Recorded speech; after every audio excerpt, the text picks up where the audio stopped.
Hello, everyone. Welcome to this very special episode of Beyond the Barclay with me, Jez Davies. I'm, of course, joined with my illustrious co-host, Morgan Hewitt. Morgan, if you'd just like to tell us a little bit more about the episode today, please. Very, very special episode. I'm lucky enough to speak to ex-former DOF Director of Football, Stuart Webber. It's a long episode, but it's worth the wait. I hope you enjoy it. Thanks, everyone, and enjoy the episode.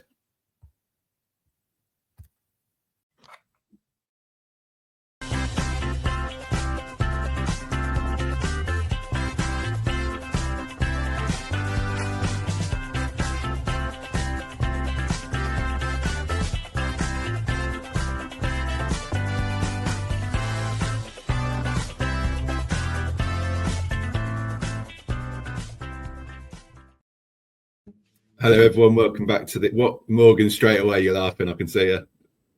Yeah, I haven't had the theme tune for a while, so I missed it. Yeah, I did say it was a bit cheesy, didn't I? But there we go. I hope you're well, sir. And we are absolutely honoured today to be joined with Mr. Stuart Webber. Hello, Stuart. How are you? Very good, thank you. Yeah, thought it was like an episode of The Office with that theme tune. Come on. I'm a big fan of The Office, so yeah, maybe we can do some David Brent quotes. There won't be many people. There won't be many people, but if you'd just like to perhaps introduce yourself, just obviously talk to us a little bit about your history in Norwich City, please. Yeah, so thanks for having me on as well. So I was sporting director from May 2017, more or less, I think it was, until 2024. I came to the club from Huddersfield. Was the club's first sort of sporting director when they, decided to, Delia, Michael, and the rest of the board decided to go in a slightly different way from the traditional, let's say, manager and sort of chief exec sort of model, and they wanted to bring in a sporting director, which is now obviously pretty common at most clubs. So I was the first one at Norwich, which will always be a nice little honour. And then I had more or less 7 years at the club. Had some amazing highs, some not so great lows, and lots and lots sort of in between. But it was an amazing time, and very lucky to have worked for a great club, worked for unbelievable people, met so many people, built so many relationships. Incredible part of the world. I'd only ever been to Norwich for football, as you do, which is normally you fly in or you get a bus and you leave, and you don't really see too much of the area. But luckily over that time, I've spent so much time over the Norfolk coast, and it's just an incredible, as you guys know, incredible part of the world, and a bit of a hidden gem, really. Still, the amount of people I still speak to within the UK who don't know about it, which I think is actually quite a good thing, because obviously you can go some touristy places and it's rammed and it's not overly enjoyable, whereas here it's still that nice of, like, sometimes you can feel like you're on holiday, but it's actually a little bit more peaceful. So amazing time, really. No, definitely. And it was I guess a good time, and you, obviously yourself and Daniel Fark, who we'll obviously go on and talk about, brought some really good times for the club, and probably some unexpected times, but I guess sort of rewinding to perhaps before you came to Norwich, you were at Huddersfield, but perhaps talking a little bit before that, you'd already built a strong reputation in football, and could you sort of briefly outline your career path up until that point, and what you feel were your most formative experiences during that time?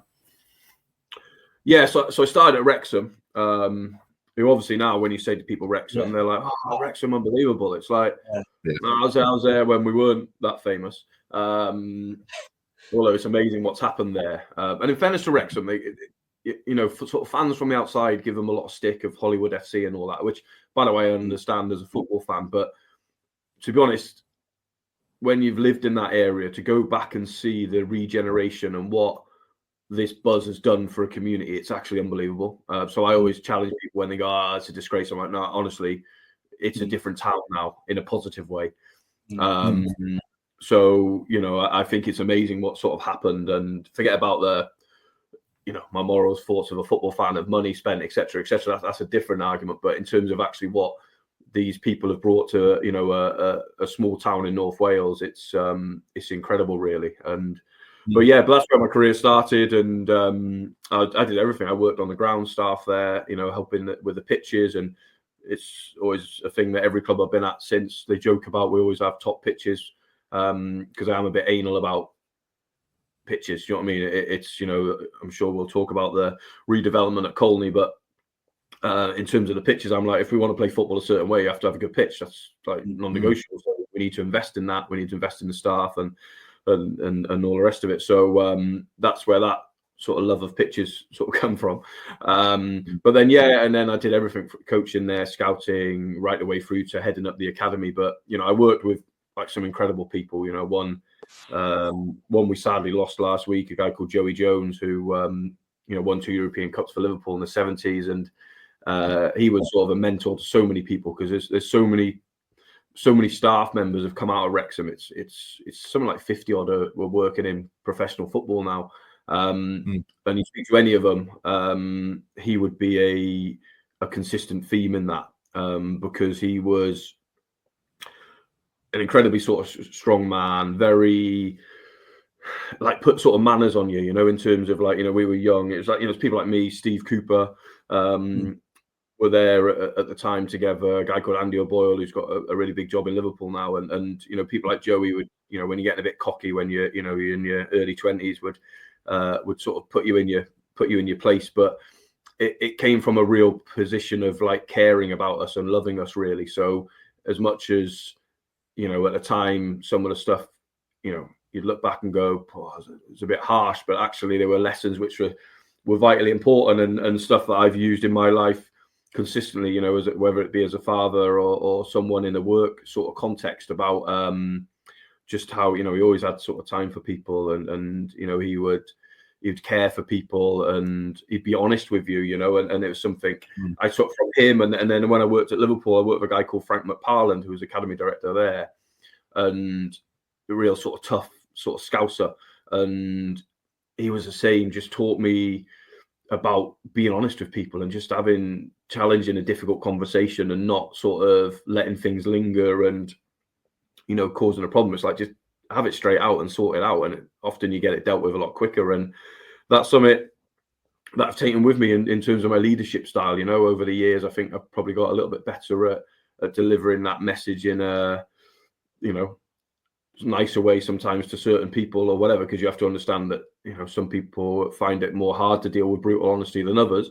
So as you grow older and more mature, you learn that people and society changes as well. Of course, when I was growing up with Joey, it's 20 years ago. 20 years ago, mobile phones weren't even a massive thing. Do you know what I mean? It's like it was, you could say what you want without worry of ever offending anyone. Almost like I look back and think, well, no one ever got offended. You just sort of laughed or told them to do what, you know what I mean? It wasn't like you didn't hold sort of like a grudge of, oh, this was said to me at 12 minutes past 2 on Thursday afternoon. It's a bit like, you either fought for yourself and fought back, or laughed and saw it as what it was. But you sort of had to learn to adapt then. But I still believe, and it's probably why the relationships I've had with, certainly at Norwich and Huddersfield, when I've been in that more leadership position, I think probably why the relationships are so strong with players and staff was because they always knew they'd get the truth from me and they'd get an honest answer. But it had always come from a position of, I'm telling you something you don't want to hear, but I'm telling you a position of actually caring about you, as opposed to, I'm not saying it, I don't want to tell you something you don't want to hear. I'd rather a beautiful conversation, but it's not. So I think in them early years, I learned them things quickly from them people, and it sort of struck a chord, and it made probably life just a lot simpler, really, by going that, if someone asks me to get an answer, they know what I think. You have to learn to become a little bit better at being diplomatic and stuff as you get older and stuff. Of course, I understand that, but I still think the most respected leaders in the world that people talk about are the ones who go, he actually tells you as it is. So they're So that's what I try and do, as opposed to sort of fluff it up a little bit. But then, I went to Liverpool. Amazing time. What a club that is. That's, it is. I know it's Barcelona saying more than the club, but Liverpool is more than the club for sure. It's massive. And we had a good experience there. Worked with some top people. Brilliant. Then I went to QPR, which was a less good experience. But I learned a lot there. They were in the Premier League at the time, and then it's when they were spending all that crazy money. I learned a lot there about how not to do it in terms of culture and environment and stuff like that. And I was on the receiving end of some stuff, which I was a bit like, why can't people just say good morning or hold the door open for you or play please and thank you? Just things which anyone who's ever worked with me would tell you I'm anal about that.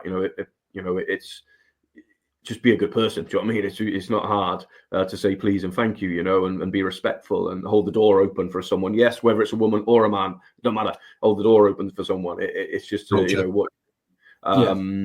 So QPR learned maybe the opposite to that, which was good.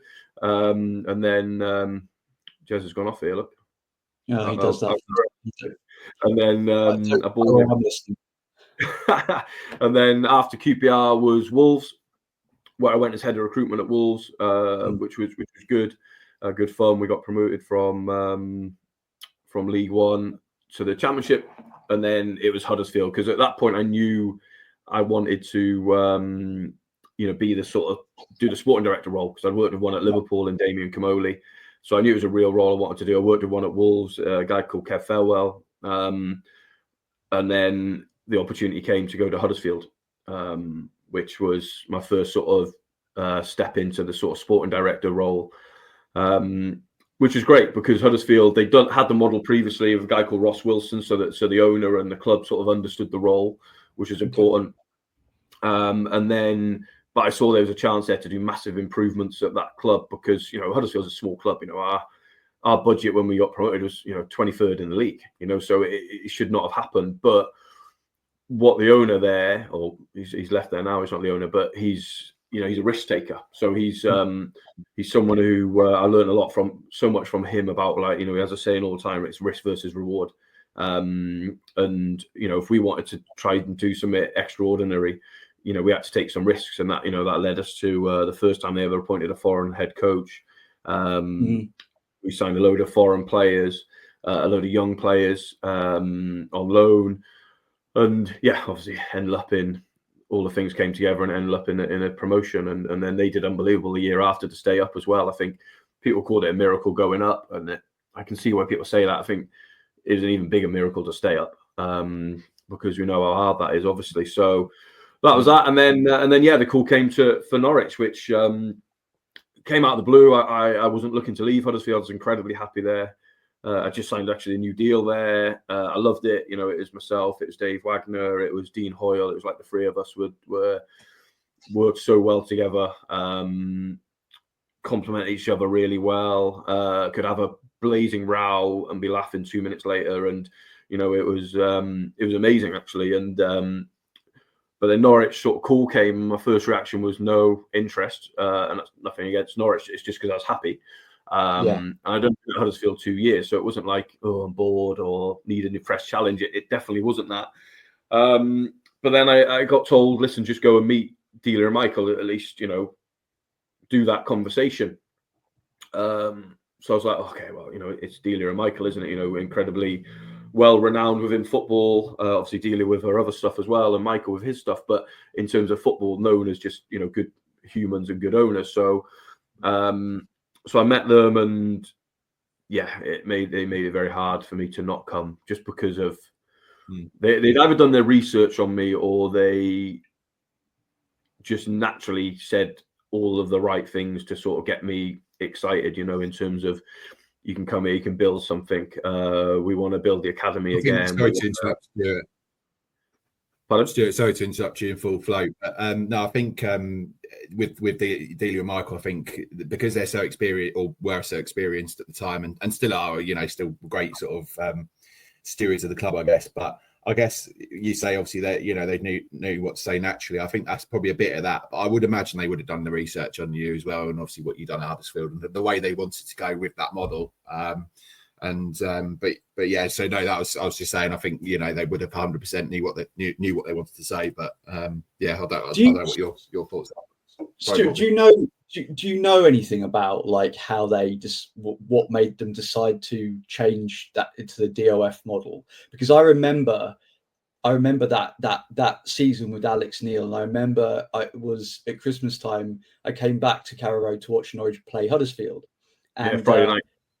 You kicked it. Yeah, that's right. And I was like, oh, this is an easy 3 points. I didn't really pay too much attention to Huddersfield at the time, and obviously you guys won quite considerably. And then the sort of our season sort of tapered off, if I remember rightly, Jez. So what made them decide to go down that path? Do you know? Yeah, so they had a board. So I think it was Jez Moxey was chief exec, wasn't he then? That's right. Yeah.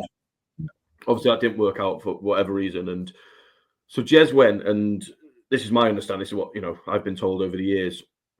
The board then did like an away day to go, okay, we've just lost 2 chief execs in less than a year. You know, obviously David had been here a long time, hadn't he? Done some stuff. Jez comes in less of a time, so it's almost like he sacked 2 within, let's call it a year, or they've gone or whatever.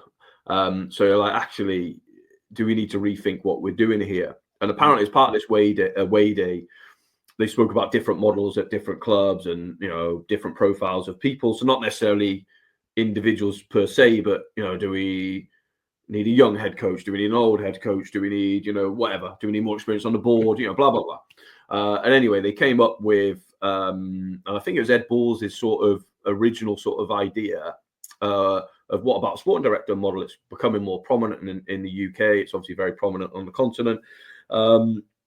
And they said, oh, Huddersfield have got one. And Delia said, well, why don't we get a guy from Huddersfield? Because obviously the game you're referring to was probably fresh in all of their heads as well. Because, I mean, you know, people forget that night, you know, we had like a 19-year-old centre-half who we signed from Dortmund's second team playing for us. You know, it's the lad who scored 2 was Elias Kashunga. He was on loan from Ingolstadt, you know, with an option to buy for like €1 million. It's like, it was a team that most people would look and go, who are these? Like, not even heard. Exactly how I felt. And we were brilliant that night. And to be fair, we'd been brilliant for a while and we'd been going under the radar. But that night, we came to the fore because obviously we turned up at Carrow Road and battered Norwich in reality. And it's live on Sky. So obviously, so people are suddenly like, actually, these are quite good. It's Christmas. They're 3rd in the league. They're actually, maybe these are here to sort of stay. And we had a top midfielder, Aaron Moy. Like he was a Premier League player playing for, you know, he was unbelievable. And I remember that night. And bear in mind, he's playing against House. I know Howson played because Howson scored. I think maybe Dorrans, and, you know, 2 top players at this level, right? And he just ran the game. I remember thinking, wow, you've literally just run that game of football. And but anyway, going back to your point, so I think that's where they came from. As we need to, you know, and again, quite visionary, really, because, you know, I think they were looking at the age of the squad a little bit. I think they were looking at the fact that, with the exception of the 2 Murphys, who'd obviously, I think that season, Jacob had his proper breakthrough, didn't he? And Josh was sort of a little bit on the periphery. You know, I think they were like, okay, this is maybe the time to try and do something different. And yeah, that's when they came to me. But I think that is born out of that away day of how do we approach this differently. We don't want an all-empowering chief exec who's making every decision from player signings to what toilet rolls in the Barclay. You know, we don't want just a manager who's making all them decisions either. We want it to be a bit more collaborative. And, you know, and I think as well from Delia and Michael, something which struck with me when I met them for the first time, I spoke about the need of their involvement. You know, I said, listen, it works really well at Huddersfield because Dean Hoyle, the owner, he's at the end of the phone. He will, if I'm trying to convince a player and I think he can help, I will bring him to that meeting. I said, Delia, with you, I said, you're also like pretty famous. So having you there to convince a wife or a mum, I said, that's pretty powerful, you know. You know, would you be willing to do that stuff? I said, because that's important. Like, if you're not, tell me now, no problem. But I said, but I'd rather know. And they're like, oh, we'd love to do that. You know, we're not allowed at the training ground. I'm like, but you own it. And they're like, yeah, no, they don't like us fraternizing, which a word I didn't understand, fraternizing with players and staff. I'm like, but my God, I've been in your company for 10 minutes, and as human beings, you two are incredible. and they're still the two best humans I've ever met. Yeah. And I'm like, that is so powerful for us, having staff members going, Delia Smith's just sat and had lunch with me. You know, they're going home to tell their mums or dads or sisters or whatever to go, the owner of the club sat and had lunch with me today in the canteen. That is incredibly powerful. So I think they've maybe been pushed a little bit out inadvertently, you know, and whatever. And because they're so respectful and, you know, that like they're unbelievable, really. They won't sort of stick their nose in. They sort of will go, okay, yeah, if we're not allowed there, we won't be there, you know. Whereas some owners would quite rightly go, no, sorry, mate, I own it, I'm coming. That's just not them. Yeah. That's not them as humans, you know. So yeah, but I think that's where the idea came from, and to make the whole thing just much more collaborative, which is my way of working anyway. You know, I know often people will see, because I'm always the one who ends up doing the media, people will think, oh, he's in charge of everything. I couldn't be further from the truth. I'll take the hit for everything because I don't mind that, because it's a bit like I'd rather me be getting sick than other people. But the reality is everything we did was, you know, was a collaboration. That's just how it was. The good times and the not so good. Yeah. So I think obviously as well. Sorry, Morgan. You had obviously you mentioned a lot of the sort of German influence with obviously Wagner, Fark, some of the players you mentioned as well. You know, coming on loan from Dortmund, and that came into Norwich as well a lot with Zimmerman, Frank, Leitner, who was superb, by the way. What a footballer he was, and so, one or two others. I mean, with that sort of German influence, where did that sort of come from for you? And you know, how did you sort of bring it into Huddersfield and Norwich? Yeah, so Huddersfield, it was when I knew Dean would be open to a foreign head coach. I did a load of work around what sort of markets was there potential gaps, you know, in terms of being able to get players from. And we looked at loads of different leagues in Europe, and we're like, okay, will their players from there be able to come in the Championship? Well, it's difficult, you know, the physicality of it, 46 games. But then when we looked at Germany, like physically, the players are pretty similar to ours, and mentality pretty similar, really. And then at that time, the second Bundesliga, like the salaries they were paying their players meant that even at Huddersfield, we could afford some of these guys. So it was like, actually, there's a real gap there in the market.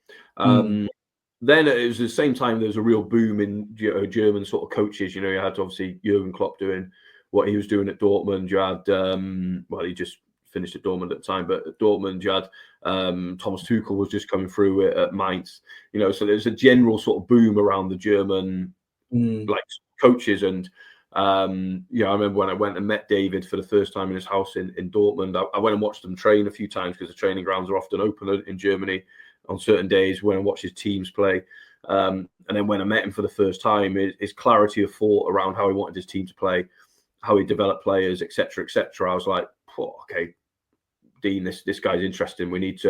He's different to anything you would have ever seen as an owner. So that's how we came to it. And then in terms of Norwich, you know, at the time I got criticised for bringing Daniel in terms of more the outside sort of media sort of stuff of, he's just copying what he did at Huddersfield. And I'm like, well, I can see why you'd say that, but that's a bit sort of unfair, really. It's a bit almost, you know, I took it a little bit of offence from that, because I was like, all right, okay.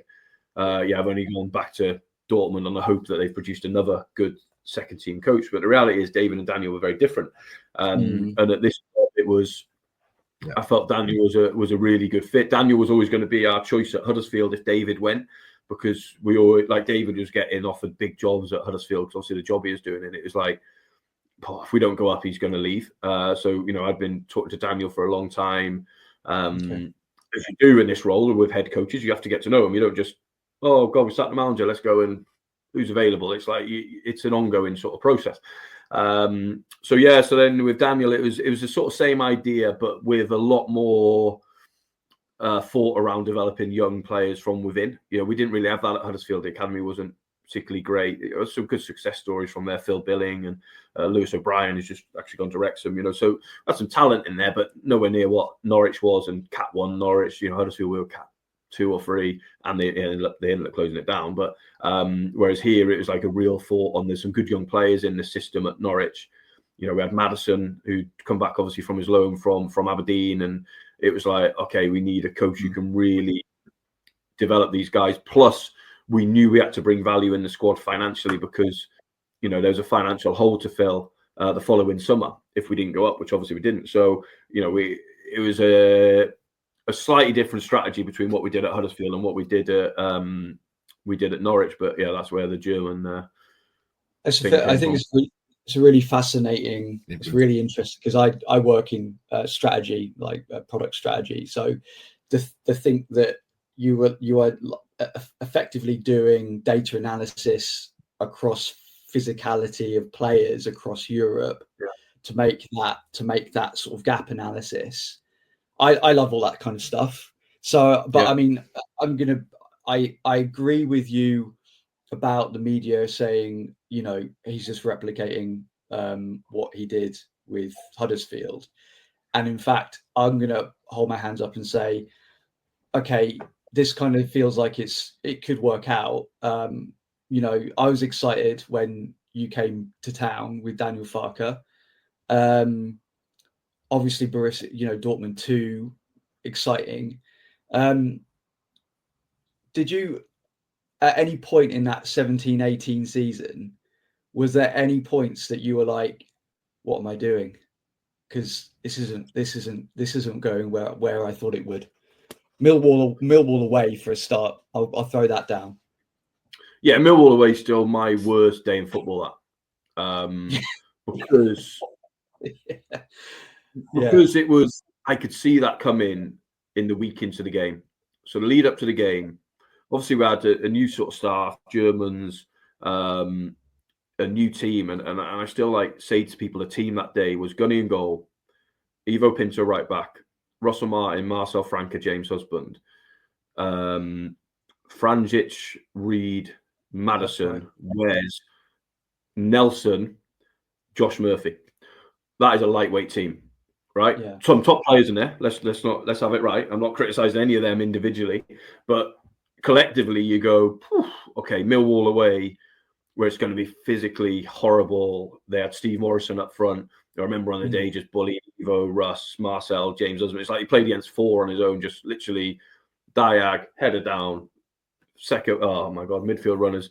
But all week, conversations having with the guys, it was like, you know, Millwall's different. This is a welcome to the championship game. This, you know, it's going to be horrible. The grass will be long. They'll put it on us. The atmosphere, even though there's only ever like 9,000 there, it's still like somehow incredibly intimidating, and it's a real difficult place to play. And I kept getting met with, they won't get the ball off us. I'm like, no, they will. And when they do, it's coming right down our throat and it's going to hurt. And I was like, these are the games for Alex Tete. This is where you've got to play Alex Tete. It's where you've got to play a centre half who wants to head the ball and be aggressive. And it was no. And it was a real massive learning point, Matt, for our staff at the time, because you'd have to ask them, but they probably thought they were going to get sacked the next day. And the next day was when it was that Alex Tete would be playing the next game, and that we signed Grant Hanley, because it was like, it was my moment to go, you've got to listen to me, fellas. I've lived this life for a long time. There's certain games where we have to earn the right to play the football we want to play. Yeah. Like, if you're 3-0 down after an hour at Millwall, it doesn't matter then if we have 70% possession. Who cares? You've got to earn the right to play, because they'll use the tools at their disposal to beat us up. That's what we'll be known as. So it was a real sort of defining day. So that was a dark day. I remember driving back from it and stopping at a service station and seeing some Norwich fans in there who didn't recognise me, and I was just embarrassed. I was embarrassed. I weren't worried about anger or abuse, because it's starting a project. I'm like, give us a chance. Like, this is going to take a while to, you know, I've been very clear. This is going to take a few transfer windows, blah, blah, blah. So I wasn't worried about that bit. It was just more that I felt like horrendous, because it's like, that's not a performance which is acceptable. You know, it can happen. Of course it can. It's the best team in the world can play. Liverpool had a game last year where they were awful, got beat somewhere. It can happen. But it was just, the worst thing about that is like, you could see it coming a mile off. But in the end, I think it probably ended up being the best thing for us, because I think that was the punch in the face. And the one thing with that, guys, they're obviously very, very bright, very talented, and worked out, okay, we need to change. And if you remember, the next game was, I think it was Middlesbrough at home or Birmingham at home. Maybe it was Birmingham. Birmingham it was, We beat them 1-0, but it was a double six of Tete and Tom Tribal, 2 midfield players. So we played almost 4-2, 3-1. And we won 1-0. I think one of the club record run of clean sheets, I think, after that Millwall game. That's what I was going to say. I think it was a lot of there was a lot of 1-0 wins and like 1-0 at Middlesbrough. I think Madder scored a worldie, didn't he? But that's the point. Is like we were earning the right then. So then, as the season went on, we started to become a bit more expansive, and then obviously what happened the next year was great. But it was you have to earn your right to do that type of football, and I think that leads with that season. Though, I never, to answer part of your question, sorry, it never wavered in what we were doing, because you could see we had enough evidence from the data, from our own eyes, to go that we're going to be all right here. We got to just stick with it. We've got to ride through it. I'm glad you thought that, because Millwall, I still remember that day, and I'm going to be honest, and I'll get pelters for this, but that's the first game I've ever left at half-time. Jesus, Morgan, that's a statement. Yeah, I'm sorry, but I was like, So Stuart, that's on you, mate. Yeah. Right, come on, let's bring it round. Let's bring it back. Let's bring it back round to the following season. Let's talk about the following season. Unless there's anything else to add for that season, I don't think there is. But I think that the following season was a bit of a turnaround, and I think when I very much started this by saying it was an unexpected success, because we sold Maddison, we sold, like I'm saying we as if I had any kind of involvement in it. Norwich sold Maddison, Murphy, Jacob Murphy, and everyone thought, wow, I've just sold our best 2 players. What's going on here? And then we brought in, was Ben Wenday involved the previous season? I can't remember, but anyway, Wenday and Peaky, and thank you. And obviously, so them 2 came in. A few others as well. Tim Krul, what a signing that was. Maybe just talk to us a little bit about that season, and in your opinion, what sort of sparked that regeneration, I guess, of Norwich?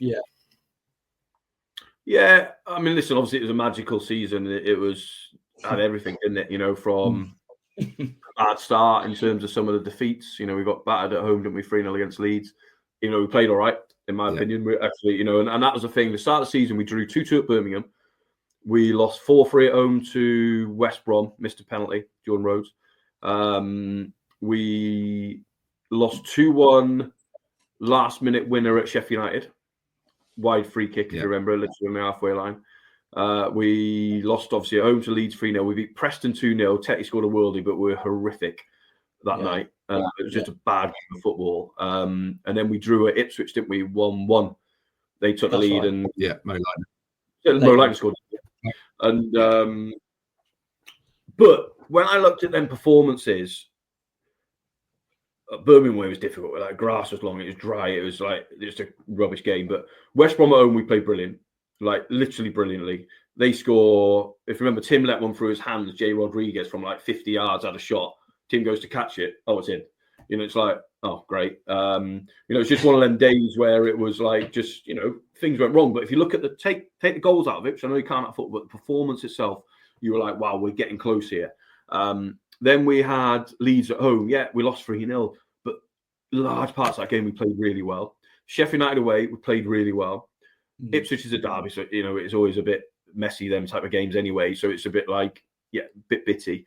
But dug in, defended well, and in the end did enough to deserve a point. Preston at home, ironically, the one game we won, we were terrible, but we win. In the middle of that, we played Cardiff away in the Cup, who were in the Premier League, and won, I think, 3-1. Dennis Robrenny scored, I know. Max Aarons scored at the back post, I think. But, like, we played really well. So there's, like, you're starting to see signs of, Tim Krul, massive personality.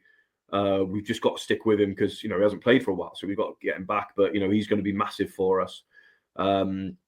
We had Ben Godfrey had come back from his loan at Shrewsbury the year before and was like, it's a matter of time till he gets in the team. Jamal Lewis was doing really well after a good breakthrough season before. Max Aarons was playing in the Cups, albeit at left back because Felix Passlack was playing right back, if you remember. Max, you were like, oh, okay, he's taken to this type to Dr. Water. We had Buendia played in the cup game at Cardiff and just showed some bright bits where you're like, oh, okay, this guy's actually, he is so talented. Then we had Stiepermann played as like a number 10 in the cup games, because he was nowhere near it in reality. And there he is playing in the cup games. Unfortunately, Kenny McLean got injured against Stevenage in the cup, so we didn't get to see him early on. And then we're looking at Pookie and like, he looks like he can score goals in. He just keeps getting chances. And obviously we had Jordan Rhodes, top personality, and you're like, proven goal scorer at this level. So it was like through that start of that season, and it was really tough to keep everyone's heads on it because, there's a bit of noise starting to rumble. We're losing games and it's like, oh, this project hasn't worked. And you're like, oh my God, we're so close. Now, don't get me wrong. If you said to me they're so close, are we going to win the league and be at Villa part of a trophy in May? I would have said probably not. But did I truly believe we had enough to be having a attack at the top six? Yeah, definitely. Because I'm like, no, this team's better than the Huddersfield team, which did it. And we've got good players here and we've got young players. They're only going to get better. We've got Daniel, who's had a full year now at this level, so he's understanding more the level of the league, etc. And I remember that Ipswich game thinking, thank God we didn't lose, because probably the noise about sacking Daniel, or maybe myself, would have been so big at that time that, it would have been hard maybe not to do it, because I wouldn't have wanted to do it. But, maybe the next game at home and, you go one down and then, a bit like Dean, when the whole crowd's singing someone there, it's like, bloody hell, this is a long way to come back from this. But luckily we did that. And then obviously we went on a run of results, didn't we? And then we were quickly in the top six. And from that moment on, it just went momentum after momentum after momentum. And every game we were in, it just felt like we, even if we were, 3-0 down against Forest, it was like, that's all right, it's 12 minutes to go. Don't worry about that. Game. That game.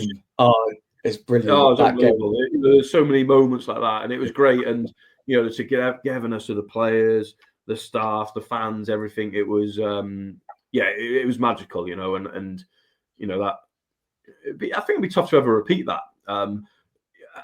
Listen, I think success can be achieved again. I don't mean that at all, but in terms of like just them magic moments, it's just so hard to get so many magic moments in a season like we had then, And it was, because even we had games. Did we have? Was it one of the cup games? Was it Chelsea that year, or was that the year before? Maybe. No, Chelsea was the year before. It was the year before. I don't think Jamal Lewis scored, didn't he? The winner for that. Yeah. It looked like a great header, and then it was like off his shoulder, wasn't it? But they all count. Yeah, they all count. Yeah. But yeah, what I think for me it was the game against Millwall at Carrow Road. That was it 4-3, Jez? 4-3, yeah. It was 4-3. 4-3, right to death. We were 3-2 down, going into 3-2 down, going inside of through, yeah. And that for me was the sliding doors moment for that season, and it was just before Christmas, wasn't it? And then after that, everything just kept happening, and like the one me and Jez post on the Pinkin forum. You probably know, Stuart, what that is, but I remember there was a thread recently saying about what was one of the most memorable goals you've seen. And for me, it was probably that equaliser by Mario Vrancic against Sheff Wednesday to draw 2-2 in the last kick of the game. The last kick, it's just that's the stuff that even now gives me goosebumps. And you rewatch that, and I think had we not got that draw, we might not have got that over the line like we did. I think that stuff like that, you just can't. It's Hollywood almost. Jez, you probably have a better memory of it than me, but how would you compare the 11-12 Lambert season with the 18-19?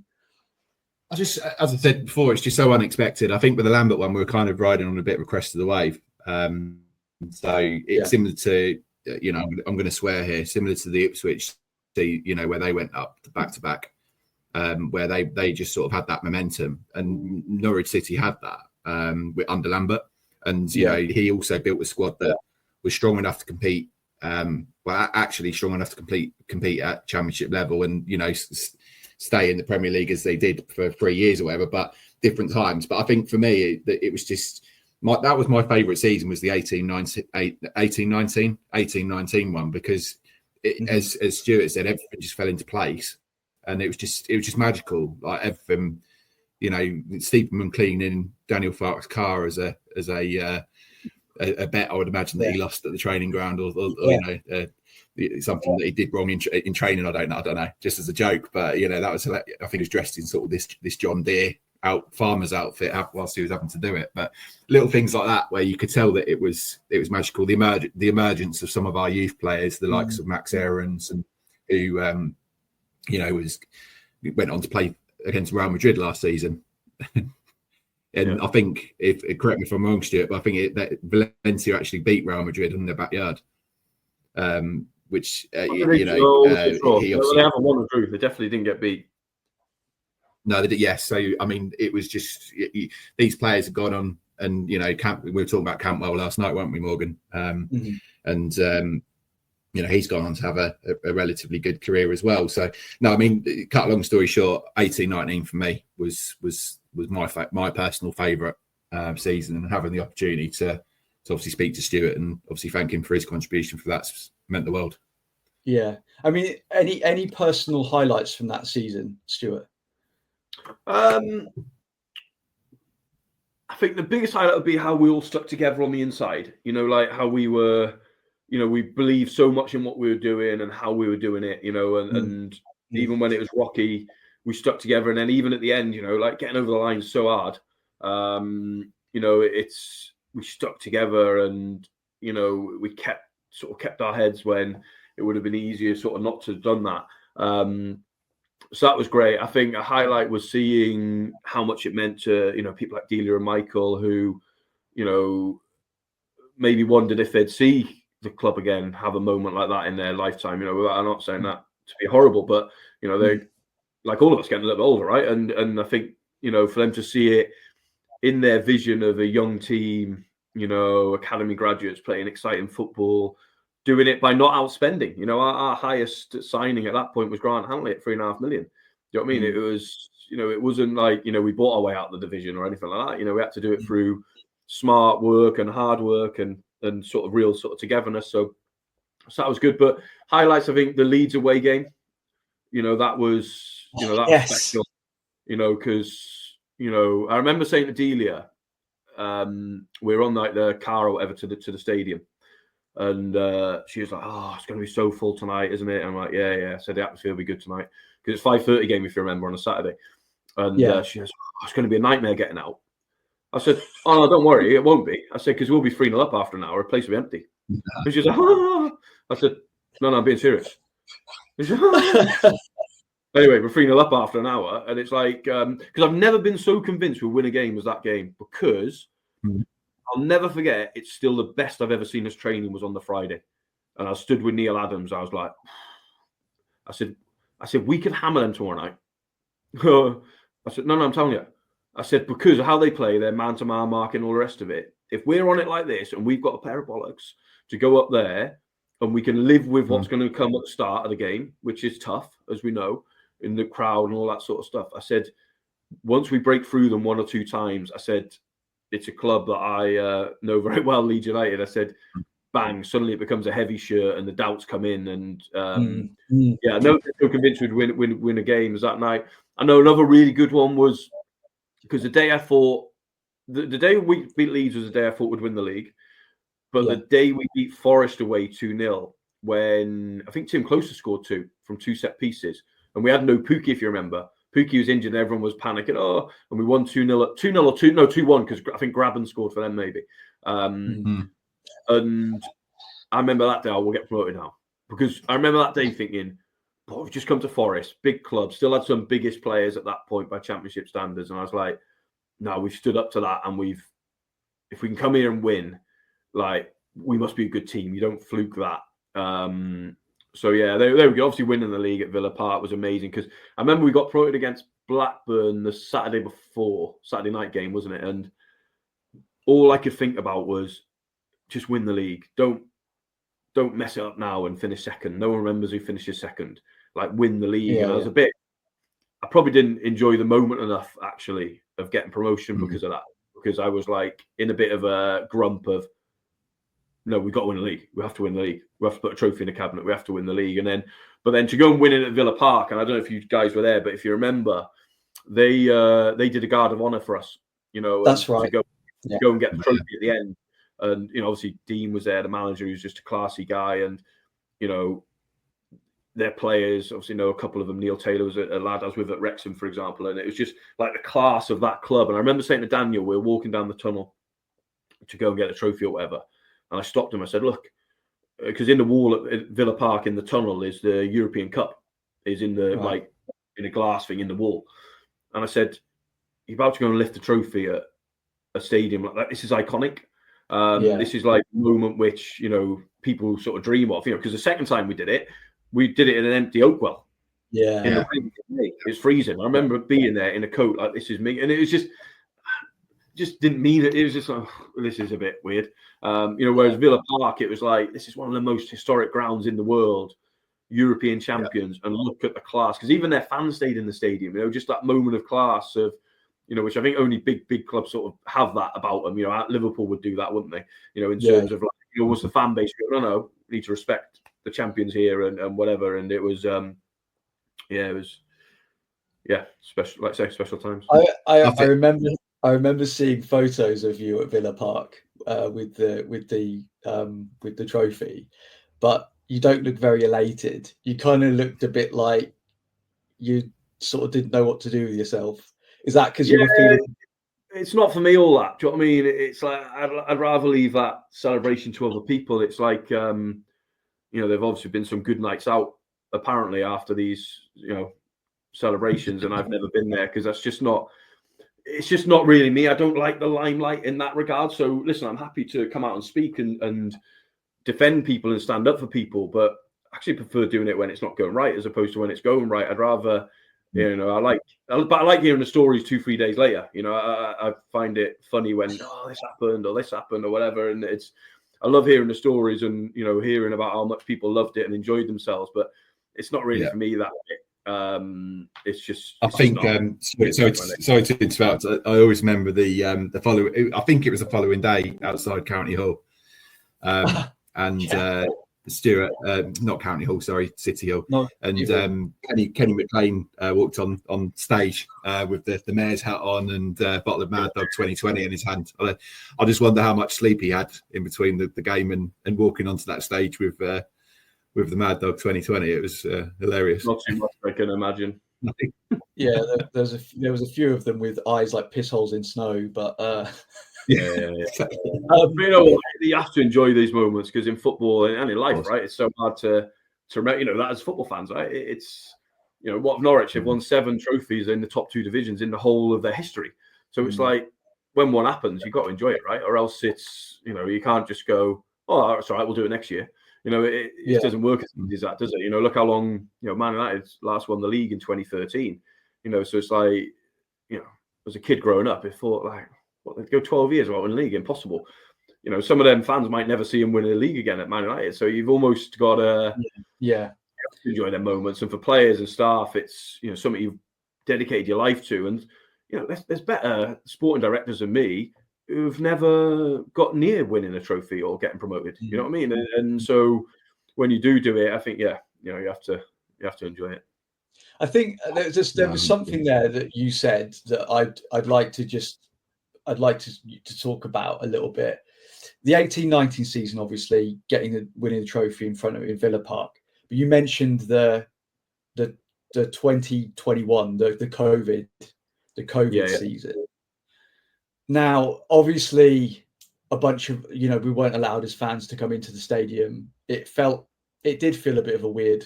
It felt obviously the highest points tally in Norwich's history, but it kind of felt a bit hollow.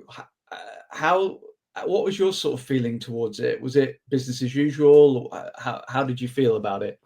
It was tough because it was all a bit fake. So and I felt for everyone involved, fans, players, staff, everyone, because it was like we're achieving something incredible here. The football we played that year was unbelievable. But it's almost a bit wasted because people couldn't really enjoy it. And I also think at that time as well, it was towards the end. Well, it was the end of the pandemic, and it was a bit frustrating of can we not get on with this now and get people back here? And it's like, so we couldn't have anyone in the ground in May, yet we had a full Carrow Road in August, and I'm a bit like, well, okay, right, it's all gone away in 2 months, is it? But anyway, that's about, we don't need to get into politics, but it was tough, and we had to try and create as best we could special moments for the staff and players, really, and we had to, the content team did as best they could to involve, the fans as best as they could, but it was tough because it wasn't our decision not to let supporters in. Obviously, we would have rather than been there and shared in that moment as well. I do think it helped us in a way at the start of the season because, again, we had a really slow start to the season. And I remember, I think it was Rob Butler on Radio Norfolk said at halftime of the Rotherham game when we were 1-0 down, when winning 2-1, we're 45 minutes away from discussing the manager's future. And I think had the stadiums been full at that time, maybe the grumblings would have been higher. Because if you look at that week, we played Rotherham away, we scored 2 late on. Jordan Hugo scored a last-minute penalty to win 2-1. Tuesday night, we played Birmingham at home, and Franjic scored a winner, 89th minute. Following Saturday, we played Wickham at home. Franjic scored again, I think, 89th minute to win the game. And I always think back and think, you know what, if that was a full Carrow Road with expectation, it might have been a bit grumbly, and we might not have been as brave and carried on playing the football. So I actually think, I'm not sure we win the league as well as we did if it's full, because obviously I've subsequently seen what's happened of, in terms of like, if you're not 3-0 up against Rotherham after 10 minutes, it's, this is rubbish. It's like, I do think that helped us in a way, to be honest. But of course, would everyone much rather enjoyed it full? Yeah, of course it would. But I think it helped us in that sort of period to sort of get through the sort of rocky start. But it's tough, and when we won the trophy, it was just a bit like, it just was flat. It's fake. You're lifting a trophy in front of an empty Oakwell. It's like, well, like, who are you lifting it to? Do you know what I mean? You're like, I'm watching the lads lift the trophy. I'm like, but this, like, we had to do it. You had to do it for Sky and stuff. It wasn't a choice. It was like, no, you have to do the presentation. But it was just like, I just felt for the lads. Like, just didn't they? Didn't Norwich lose that game? No, we drew. Oh, okay. We drew. I think the biggest game from that season, and sorry if you mentioned it whilst I had that technical issue, was the Huddersfield game, and I think where we won 7-0 at home. And oh god, you made I forgot about that. Yeah, Stuart made the valid point that had the fans been in the stadium, would that have happened? And I think the only thing that stopped us that game was the fact it snowed in April. As soon as that snow come down, it just stopped all the momentum. And I think it was just phenomenal. Probably the best I've ever seen Norwich play, if I'm honest. Yeah, that night was unbelievable. Yeah, we had some good ones just before that, or just after it. We played Forest as well, and Buendia didn't play because his wife had given birth, I think, that afternoon or something. Great, he was still there. And Kieran Dowell played, and we were unbelievable. And that got like Kieran Dowell got in the team off the back of that. But no, there's some good performances in that season. Really, top performances too far. I'm not ignoring you. I've just got questions on the double screen, by the way, if you keep seeing me look over. Right. I'm Johnny Two Screens, they call me. I think just moving on now to talk about reshaping Colney. So you've overseen a major transformation of the club's infrastructure. Can you talk us through what it was like when you first arrived? How much of the renovation plan was already in place? And we can delve into a bit more in a second. Yeah, so when I arrived there, I was really surprised at how bad it was, because obviously they're a Cat 1 club, had loads of time in the Premier League, I think 4 out of the previous 6 years in the Premier League, and I was like expecting a lot more actually from the training centre, and it quickly realised, wow, there's been no investment here at all. And the reasons given were, it was always, if we get to the Premier League, we'll do this. If we stay in, then they got to the Premier League. If we stay in the Premier League, we'll do this. Then they do stay in it. Oh, if we stay, let's get some floodlights.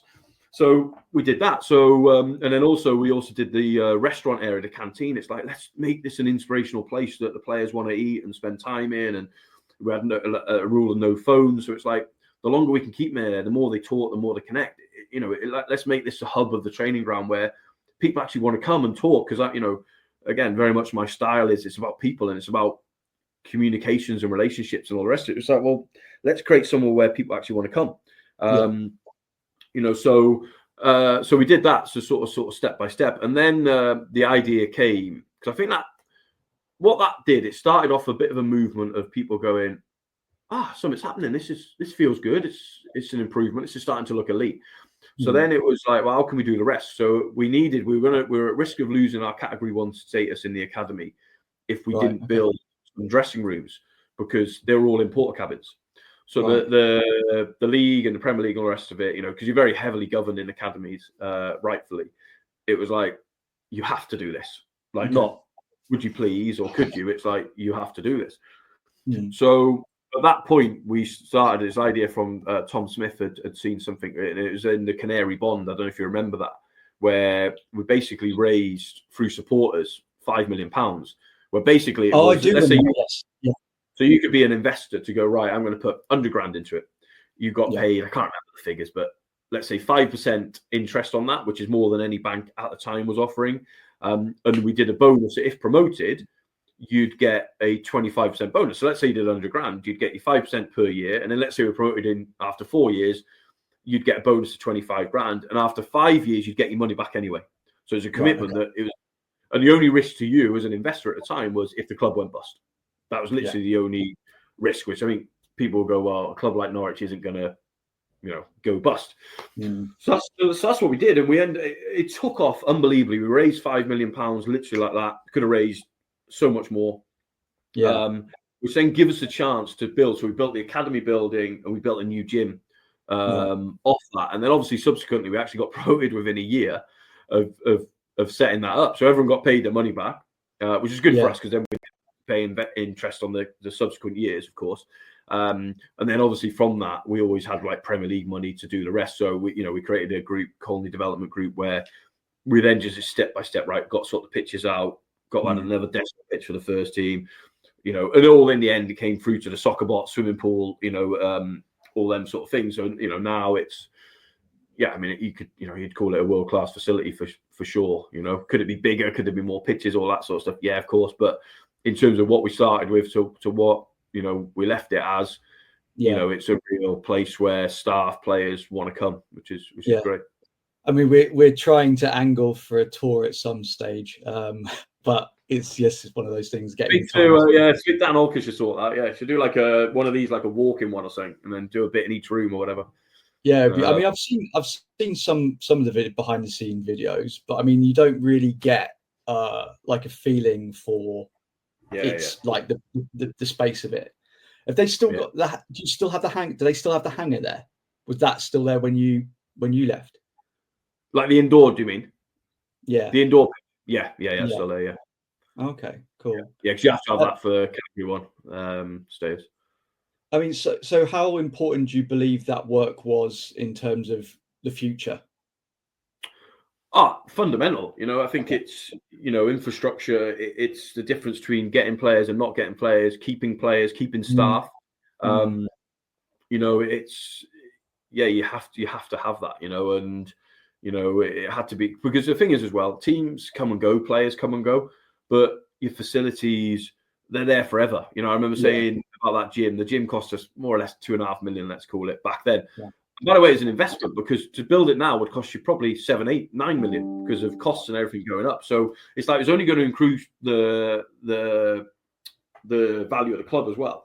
But I said, if you look at that gym, that will be used every single day of the year, from Christmas Day through to when players are injured in June. It'll be used. It'll be used from 5 a.m. when staff come in through to 10 o'clock at night when the academy and the women's team use it. So it's like, this is an investment. Like, no one's ever going to look back and go, not sure I built a gym. What's the point in that? And it was like, so it was incredibly money well spent. I think it played a big part, or a good part in, when the new ownership came in, because I think they realized, actually we can invest in the team because the facilities are top class. Okay, Road's nothing to do with me. That's a bigger challenge, I'm sure, in the future at some point it's going to have to be dealt with. But in terms of the, it's not like, oh God, I've got to build a training ground now. That's going to cost us 50 million. It's like, that's actually done. So Yes, I mean, yeah, it's something that, and the good thing is we involved everyone in that. So that the gym was designed by the people who use the gym. Okay. We got player involvement in some of the projects. So the reason to do the swimming pool in the end was that came from player feedback. Oh, really? When we were like, next stage, we could do either some sleeping area, we could do a games room type area, or swimming pool. Okay. All the players like, we need a swimming pool. That's I keep going to Total Fitness in Norwich. Be much. So it's like involving people. So like the training ground became all of ours. Do you know what I mean? It became, it wasn't one person's gone and built it. And I think because we had to do it in the way we had to do it at the time at Norwich, we didn't have, obviously rich ownership from that point of view financially. It was like we built it. Do you know what I mean? All of us were involved in that, all the staff, all the players. And I think that's why there's a big sense of pride around it, from everyone. And, and if you would have gone down there, obviously I can't talk about it now, but when I was there, it was always spotless because we all kept it spotless, because it's like, no, we remember what it was like before, and we're actually grateful for having this, So it was it's good. And for me, no one will ever convince me otherwise that it's so important to do that stuff. Yeah, I mean, I think there's, you hear rumours on the grapevine about players coming to Norwich before their training ground was kind of redeveloped, and them doing a U-turn on and going, we're not signing. And I think like that is a really key point in having these facilities that can demonstrate that you're a pro club, right? And I find it really interesting as well that you effectively did user research with players who use these facilities, rather than just going, oh well, this is what we get, this is what I think we need. Because again, going back to my day job, the last few years working in tech, there's been like a lot of people from like top level making decisions on products, and then people not actually buying the products, so then they're costing thousands of pounds and losing money, and people lose jobs. So I think what you're saying there is really, really interesting. Yeah, it's like the swimming pool area. I'm not a great swimmer, but so that was, so I can't say, oh, we need this pool or that pool. I'm not qualified to make that decision. That was designed by our head of sports science, head of medical, because they live it. They know, they understand the flow of the day and all that sort of stuff. As I used to say to them, my job's to get the money. My job's leave that for me to worry about. You just go and do your research. Where's best practice on this? How do we use it? And then make sure when we got it, use it properly. You know what I mean? You'll be accountable when it's actually in. But you've got to trust the experts, because that's everything, and certainly I'm not. So I mean, obviously, you 7 years has it been? Was you at Norwich for 7 years? Yeah. God, that's gone so quick, hasn't it? Over your time at the club, who stood out most to you from the academy setup? And then I guess if you can talk a little bit about the development pathway from the academy to the first team, because I think sometimes fans, and myself included in the past, just go, well, why can't that academy player who's really good just go into the first team? Surely that would make sense. So I guess if you can give us what you feel like some of your standout players from that setup, and then talk about the pathway built. Yeah, I mean, that's some great players come through there. Like ones that just come before I was there. In terms of the two Murphys. Look at the careers they've gone and had after us as well. Yeah. Jake was playing Champions League, last year or the year before, whenever it was, and will be again this year. Amazing. To be fair, it's hard to pick on one, because they're all like, I invested so much time in the youth, and it's a big sort of passion of mine. So I'm sort of proud of all of them, and even the ones who haven't gone on and necessarily played at the highest level, but have continued playing, and you still see their name pop up on team sheets in League 2 or League 1, and you think, what, fair play. Like, it's so hard to be a professional footballer, and you sort of stuck at it, or I remember like Carlton, when he was with us, Carlton Morris, had some horrific injuries, and Carlton's an amazing, bloke. And so like watching him in the Premier League for Luton was just like amazing, like just so much pleasure, because I've seen the the pain and, that he went through physically and emotionally or whatever with his injuries, and how he's just stuck at it and stayed in the fight. And I think huge sort of respect for him. But I think what we had to do was, there's always talent in the academy for sure. Lots of good people bringing in lots of good players, lots of good work. But we had to get a real clear bridge for these players to play. You can have the best talent ever, but if you don't, get room for him to play in the first team, he's not going to play in the first team. So, I think we did that really well, I think, in our sort of time there. I had a very close relationship with Steve Weaver, who's academy manager. Obviously close relationship with the head coaches to make sure that we always knew who the best talent were and the right time to push them. Would we have made some mistakes with some? Yeah. Would we have, made some great decisions with some? Yeah. But I think the main thing is we were just all together and we all wanted to do that. Every head coach we appointed knew that there was an expectation to bring players through. And the academy staff knew there was an expectation to keep bringing better players through. We didn't want to provide players good enough just to play in the Championship. We wanted to grow Premier League players, so the demands on that, on our staff was constantly higher. But, we had a lot of debuts in my time there, and obviously a lot of them went on and did well, and, either for us or we sold them or whatever. So it's, it was a great time. Yeah. So, I mean, what is that kind of like pathway from joining the first team? Because I remember when Max Aarons came out, like the first start of 18-19, I was like, who's this? He was a kid, and I was like, who's this kid? Like, how's he got to that? So, I mean, what does that transition look like? Can you sort of briefly? I think every player is obviously different, So some have to go through the loan route. So whether that was, like Ben Godfrey, went through a loan route. Todd Cantwell went through a loan route. Brad Hills recently has gone through a loan route, for example. And then you have others who can step up immediately, like Jamal, like Max, Johnny Rowe, they sort of Bomadelli, they could jump sort of straight into it. And so I think you have to treat them all as individual players, and they're all on their own journey. And they all come a little bit later. Max obviously at 18, incredibly early runner. Dealt with everything that was sort of thrown at him. Todd was a bit later. I think he established himself in our team when he was maybe sort of 20ish in the Championship. So, Todd maybe needed the experience of, going out on loan to Holland and come into it a little bit later. So I think it's all about the individual, but it comes back to communication and having a plan for these guys. And if you've got talent, so for example, Ben Godfrey is a player I tried to sign at Huddersfield from York before he came to Norwich over us. And so obviously I was well aware of him. Madison was one we tried to sign at Wolves. Kieran Scott was our head of youth recruitment at Wolves, tried to sign him from Coventry. Obviously ends up signing for Norwich. So for example, as them two players were ones when I've walked into the club, I'm already really aware of them and really like them.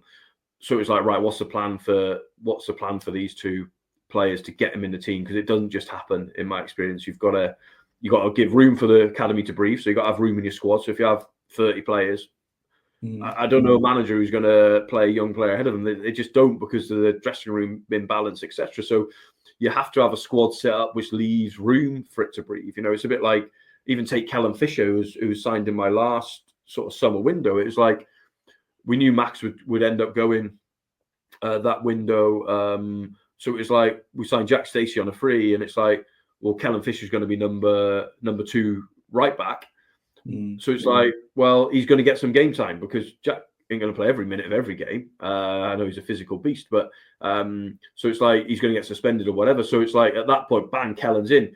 Whereas let's say we had Jack, somebody else, and then Kellen. It's like, well, when's Kellen going to play? He's never going to get the opportunity to play. So you've got to design your squads in a way which gives these to give young players, if you truly believe in young players, it gives these young players a chance to get in the team. Because if you have it full up, the reality is they won't get a chance. Or if you knew it's 20 minutes in a cup game and he didn't perform, great. So that's how we did it. But again, collaboration. It's people talking all the time. People challenging, people debating.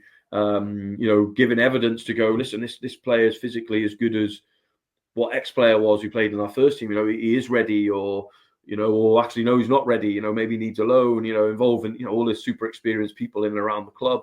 So it's not like one person going, all right, Max is good enough, yeah, put him in the first team. It's like, no, it's a collective of journey of doing that, Yeah, I mean, that's the thing. Like, brave enough to play him.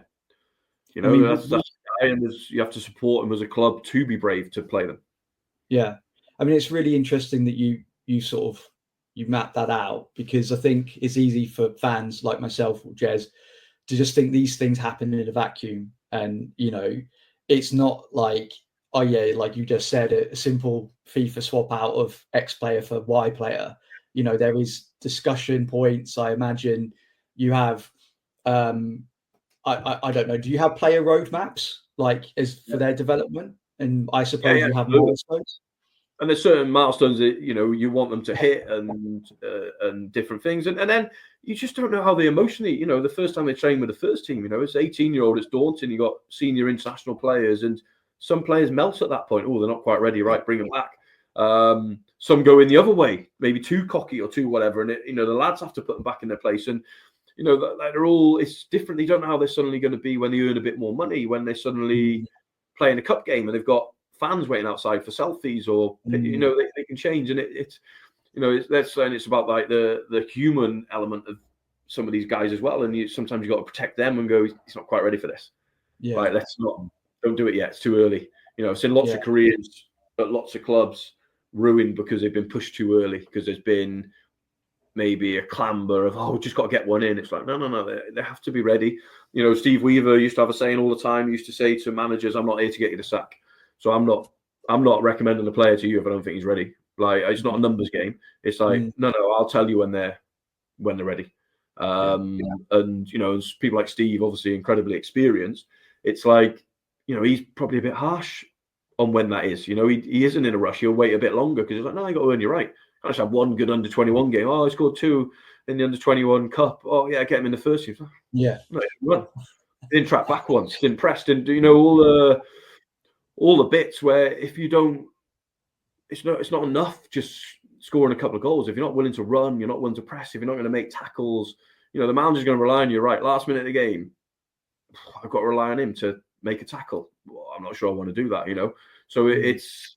You've got to ready, and we can't set up young players to fail.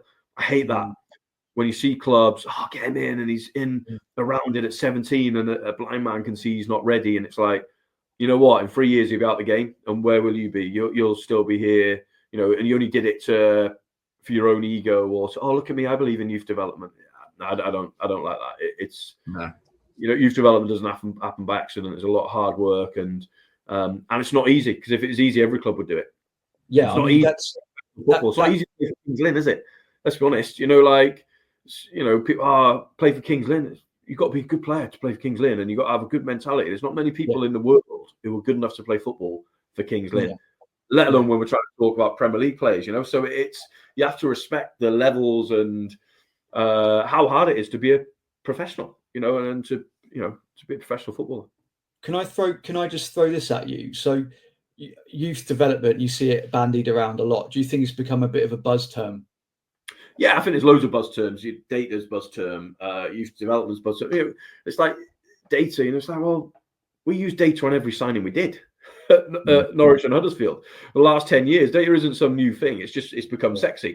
And the same with youth development. It's buzzwords, and in the wrong hands, it's dangerous, because in the wrong hands, you have people talking about youth development who have never been involved in youth development, and it's like that's be careful. You know what I mean? It's like, again, you wouldn't have it in another world, would you? I couldn't just rock up now and go, I'm going to be a university lecturer. You'd have to go, well, wait a minute, mate, he's trained for 10 years to be a university lecturer. What are you on about? But again, in football, sometimes it's the lazy thing. I understand youth development. Yeah. Do you? What? Because you were a football player for 10 years. Yeah. I went to school for 10 years. I can be a teacher now, can I? Well, no, you need to qualify, you need to hard yards, blah, blah, blah, blah. And I think, we get caught up in that in football quite a lot, I think. No, it's funny. And I think the way you portray that is similar to, we had Gary Holt, who obviously ex-Norwich, and he said that he hates it now, and I hope he doesn't mind me quoting him, but he hates the fact that players that go straight into management without earning their stripes, without going and learning about being a coach and the human aspects of it. And I spent some time working in an admin role, albeit at Stevenage Football Club in their academy, and the coaches there and the management team there used to look at the parents and look to see what kind of people they were, and look at the dad and see how he's going to perhaps how the boy's going to develop genetics and all that as well. So how much was that a part at Norwich in terms of the youth set up, looking at the parents and their kind of A, mentality, and B, physicality? It's tough because it's you're getting less and less parents still together, for example, and certainly where we recruited players from, it's often you wouldn't see the parents because it came from a long way away, and we'd do the transport and stuff like that. That's like every academy in the country. So but yeah, I think all you're wanting from parents really is we all want the best for their son. So it's like, help us on that journey, like help us when we got to be tough with him sometimes, help us, be honest with him, but leave it to the experts as well to do their jobs, you wouldn't say to a surgeon, would you, before brain surgery, have you thought about using this scalpel? Someone will go, stay out of it. It's the same with this. But unfortunately, that's a whole minefield for youth development as well now, agents and parents and stuff like this. And because everyone thinks they know, everyone thinks they know the answers, and it's it's tough. Yeah, I mean, have we talked about the Premier League seasons yet, Morgan? We haven't talked about the Premier League challenge, as you but you're back in play, and the weight of the world is not on my shoulders. Maybe you can ask that question. I don't think the weight of the world is ever on your shoulders, Morgan, to be honest. I think you're always quite this sort of chilled out man with a fabulous quiff. But yeah, you have no idea. There we go. There we are. Anyway, so Stuart, both in 2019 and 2020, we had unique challenge of shaping a squad for Premier League survival. And how difficult was it balancing ambition and financial reality? And were there any particular moments or individuals that stood out for you during those two campaigns? Yeah, I mean, listen, they were tough, the Premier League campaigns for sure. And I mean, you only have to see I saw something yesterday that Sunderland are already maybe the 5th highest ever money spent by a newly promoted team. And I looked at the figure, like 130 million. I'm like, bloody hell, I didn't even know they signed anyone. So where's that gone? You look at what like an Ipswich did last year, what Leeds are doing now. It's like we were never in a position to financially compete with these clubs, and even Brentford, people say, Brentford, yeah, you should have done a Brentford.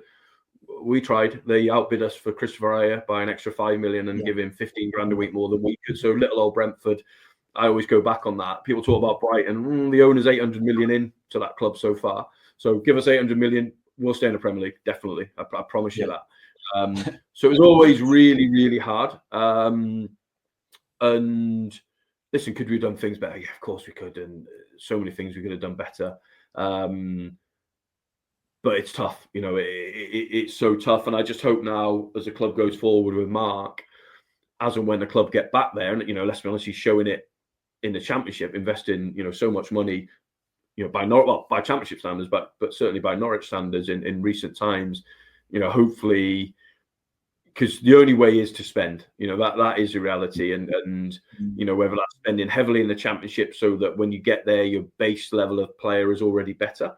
But certainly when you get up there, spending more money, and also having a way of football to give yourselves a chance to stick into it. Our football, we stuck with our principles, which I'm proud of, but it also did cost us. I'm not sure how the fans would have reacted if we would have got promoted and then day one we're sitting in a low block and we're doing long throws and all that. I'm not sure how long that would have lasted, to be honest. So when people say do that, it's like, that's easy for you to say, but that might have not worked as well. But yeah, it's tough. I mean, but again, there was some good moments within that. We still had young players playing. We had young players making debuts. We had some really good performances. I still would have loved to have seen. We'll never know, of course, but what would have happened if COVID hadn't have hit? Yeah, because we were just hitting form. We were starting to, the lads, Daniel, everyone was like, "Oh no, we're getting into this now." And I think we would have got a lot closer to staying up. Might have still gone down, absolutely. I'm not going to sit here. I would definitely stay up because that'd be wrong for me to say that. But we were close at that point, and even I remember that first year we played. So VAR came in, which I can't. It's not for me. VAR, just to put it on the record, I think it's ruined football. As a spectator in the stadium point. On TV, if you want to watch 5 minute, great, and go to the toilet and get a cup of tea. But I'm on about in the stadium. It's like, what is this? But I remember we played Arsenal at home, and we had the Tim Krul saves a penalty. They make us retake it because Max Aarons was leaning in the box. What? Never happened without VAR. We had the Pookie offside with his armpit against Spurs. That's right. So there's 4 points we've left behind. We had Palace at home where they score a last-minute equaliser, Connor bloody Wickham, and the linesman gives offside. He wasn't offside, in fairness, so VAR was right. But again, if VAR didn't exist, it's like that's another 2 points. We had Villa away where horrendous refereeing decision cost us. And it's like, you just think, oh my God, like we weren't that far away. History books will say we were, not a problem. So shoot me down for that. But we weren't that sort of far away, I think. But by the time and this shows you how quickly the Premier League's developing, by the time we got there the second time, which is only, just over a year later, really. Yeah. Level had gone up. It's gone up again. Do you know what I mean? Of the competition. And, we tried to spend a bit there from the money we made from selling Buendia. But, in reality, our highest signing was still £9 million. So it's like, you're looking at, what clubs can do now. It was tough. It was tough. I think the 5 clubs thing as well, Stuart, killed it a little bit, because you had a club like Norwich that if they brought 5 subs on, it probably wasn't going to have a bigger impact than if it was like a Liverpool or even like the mid-table teams that have got those big Premier League squads. That they can make a massive difference by changing half of the outfield squad at any given point. And for a club like Norwich, particularly in that first season, and I think that's why. And correct me if I'm wrong, but I think we did struggle quite conclusively in that the project restart, which is bollocks anyway. Because I agree with you. I think that Leicester game where Jamal Lewis scored from the edge of the box, great goal, 1-0. We were on a roll. It looked like we were starting to put some performances together, and then all of a sudden, we were stopped for 2 months. I guess in a roundabout way, I think there's changes that are being made. Those changes that are being made with the substitutes, I think, killed it. Yeah. Still do. I mean, I think I think it's worthwhile saying though. I mean, I know it must have been incredibly tough, but you did it. You got Norwich promoted twice into the Premier League, and I think it's fair to say you had a crack. And like you said, it's when with the resources that you had available. when you have other clubs that are just. I remember Newcastle being down there towards the end of. I'm just looking at the date now, 2021, and they ended up getting in Eddie Howe, I think. Then he changed it, and it turned around. But just little things like that sort of disrupted it, and it was a shame. But I still think that good things came out of all of that, And again, like Jez said earlier, I appreciate all the 7 years that you put in. I've had a great time being a Norwich fan. It's not been boring. It's not been boring. We're not, and no disrespect to Preston or whoever. We're not sort of sat there and sort of just drifting along in the Championship forever. Has been a crazy ride the last 7 years. So thank you so much for that. Oh, it's been good fun. And I think as well as you guys probably talked about Colney when I had my my technical difficulty. But I think just to touch on that, I think we're moving on to sort of the Atanasio investment. Easy for me to say, but probably my first question there would be: do you think they would have invested if they hadn't have seen the work that you had done, you and your team had done at Colney to bring it up to where it is today? If that makes sense. Yeah, I don't know if they wouldn't have done. You'd have to ask them that. But I think Morgan and I spoke about when you cut off there. It certainly played a part because they could come in and go, oh wow, okay, we don't need to spend £30 million on facilities. We can put that into the team, for example, or other projects. So it certainly played a part, I think. And yeah, probably has helped fast track them to where they are today, where they're putting a lot of money into the team and into the squad, because it's not like, oh, do we buy a midfielder for 5 million, or do we build part of the academy building? It's like, oh, brilliant, academy building's done, great. So I think it's hopefully that that's helped. I think as well for Delia and Michael, what a legacy to leave when they passed the club over.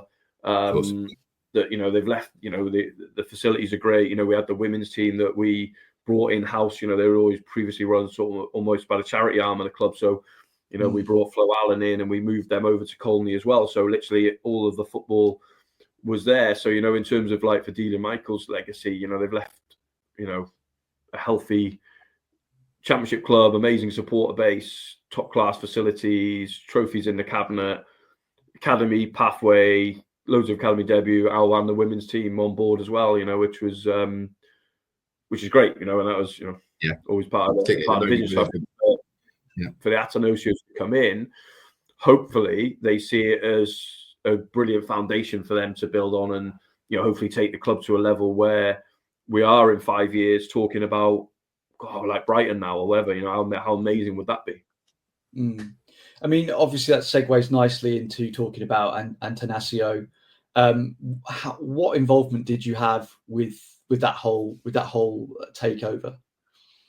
Yeah, so well, obviously not the takeover bit because that happened post me, but in terms of them coming in, Michael Folger wanted to sell his shares, and they, he asked for some support with that in terms of, from the club side. So,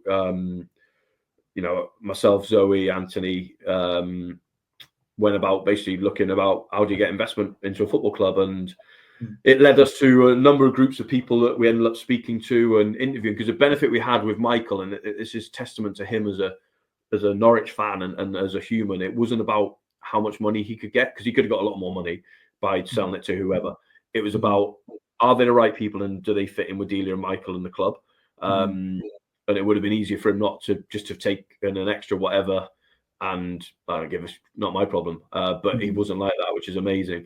So it was about us effectively interviewing people, really, and sharing, this is a club, this is a culture. You got to remember, like, with like the CSF, it's the only club in this region, as or obviously this half of the region, and it's like, so it is more than just a football club, who plays every Saturday. The community reach for the children, all of our community, it's like huge. So you have to have someone who fits that values. 20-odd thousand season ticket holders. It's not just a couple of thousand. It's a lot of people that, this is important that, it is a community club. Yeah. And you can never lose that, because it's such a massive part of the community. When people talk about Norfolk, they talk about Norwich, don't they? So it had to be people who in the end, Delia and Michael Folger truly believe fitted into their values, irrelevant what I thought or anyone else. It was like they had to get comfortable with that. But through that process, lots of calls, lots of visits from different people, obviously including in the end Mark and his guys. And yeah, Michael Folger and Delia Michael felt that he was the right, or him and his group, because obviously it's a group with the right people. And again, I can only talk about my time there. He was fantastic, the support, communication, really good guy, gets it, understands it, ambitious but not stupid. And I think he's a perfect fit for the club in my opinion. Having had time at the club, I think he's a perfect fit to take on Delia and Michael's legacy and wave the flag with great pride, like they've done. It's always tough, I think, for guys the other side of the world, because they can't be here, and at some point that will become a criticism, because it's an easy stick to beat them with, of course. Oh, he's not a fan, he's not here, but my God, they care so much. I think they really do. So I think it's a good fit. Yeah, sorry, Morgan, after you. Mark did a recent Mark, like I know him personally. Mark Antanasio did an interview actually recently with the guys from the Pinkin, and I think that was seemed like quite a candid interview. Obviously, he's not going to go into all the details about everything, but I think he came across like he gives a shit. And I'm going to throw a question at you, Jez, but like in the past, hadn't Delia been approached by other potential investors? I think was Tony Fernandez one of those. Yeah, there's been 2 or 3. I mean, obviously Tony Fernandez is the one that everyone remembers because it was quite recent. But there was a gentleman by the name of, I can't remember his first name, and I might be racially stereotyping here, but Giovanni Di Stefano, I think his name was, and this was back in the 90s. And then about 3 or 4 years later, he got put in prison for something. So I think it was we dodged a bullet there, really. So, quite a prominent Italian businessman. That might not have been his name. But anyway, twice it's happened. And I think both times she didn't think it was the right time. And from everything that I've seen, interview wise, etc., she now, at the time of this sale, she saw it as the right time to pass on the stewardship. But I think the point I was going to make, Stuart, was I remember listening to an interview you did with, it might have been with the club or with the Pinkin, but I think you said that when we went up to the Premier League the second time, you didn't invest heavily in the squad because what you wanted to see was a club there in 25 years' time that's got that sort of basis of the training ground, etc. And I guess the question I'm going to ask in a very, very long-winded way is: do you think that's still the case under the current ownership? Do you think we will still have a club in 25 years to support? Oh, 100%, yeah. And I think it'll be a thriving club. They might not own it then because 25 years is a long time away. But I think it'll only go from sort of strength to strength. It is, how I see it. Obviously, I'm on the outside now, like you guys, in terms of supporting from a distance. But I think, it's not only words, it's their actions. And if you look at the amount of money they've invested in the squad, much more money than I ever had in Championship or Premier League, to be fair. So it's like they're putting their money where their mouth is, aren't they? In fairness to them, they've recruited 2 managers that they've had to pay compensation for. That's a new thing for Norwich. It certainly didn't in my time. We didn't never have money to buy a manager. It's like you had to find a different way. So I think, in fairness to them, everything they talk about doing, they're doing it, and they're doing it in a strategic, smart way. They're not just splashing dough, are they, on silly things. They're trying to buy investments in terms of players or young coaches or whatever. So they're doing it alongside what their strategy, but they're certainly, it looks on the outside at least, really backing what the guys want to do there.